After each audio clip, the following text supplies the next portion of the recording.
Adult education now permeates modern societies. It does not do so, however, with the kind of public funding, legislative sections, organizations, cohesions, and standardization of the practices that have made universal schools highly visible and essential institutions.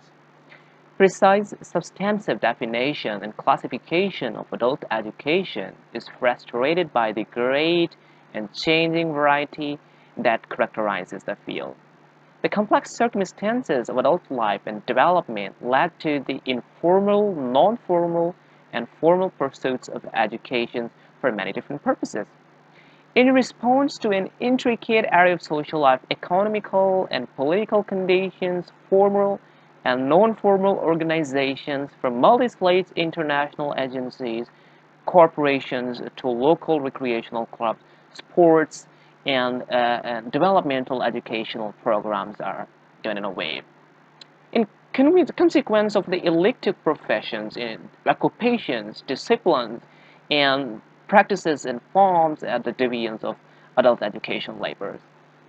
Adult seeks a wide variety of educational goals. These include basic literacy and work reading skills, knowledge and technical competencies required for entering and improving performances and occupations, occasionals and recreational rules, credentials for status attainment, information for the improvement of family life, health and psychological well-being, knowledge, values, and disciplines for spiritual growth and intellectual growth, and of course the tools for addressing community problems and advancing political and social actional agendas.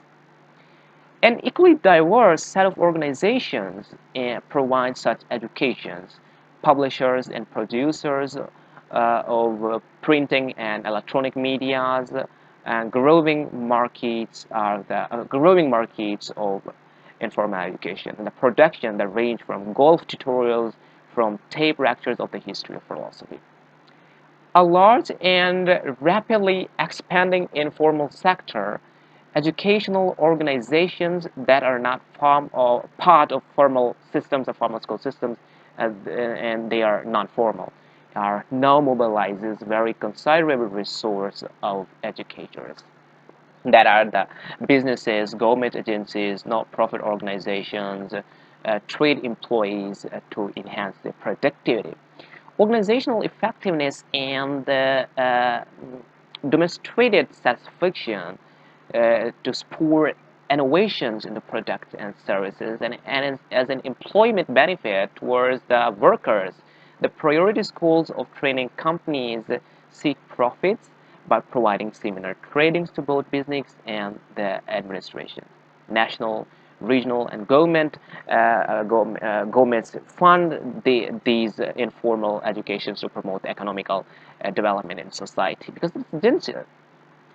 Political parties, on the other hand, have special interest in the informal education because they are dominant in certain civilization and knowledgeable associations, which sponsor and certifies continuity educational activities to maintain the chance, members' competency, and show the value of their credentials, and maintain the market advantages for their members, of course.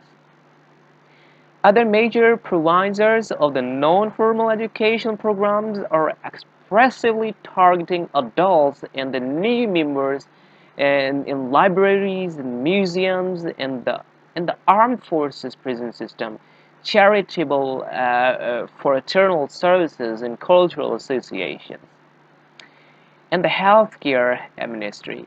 The formal education says itself no longer serves the young community. Schools at just primary and secondary schools, which basis literacy prepares adults for high school, equivalency exams that offer classes, and their subjects ranging from latest computer software to traditional arts and classes. Colleges and universities now educate almost as many adults as youth. In the United States, developed country, half of the college students are adults, about 25 years of age. With increasing frequency of these students, the study and division of the college and universities specifically is dedicated to adults.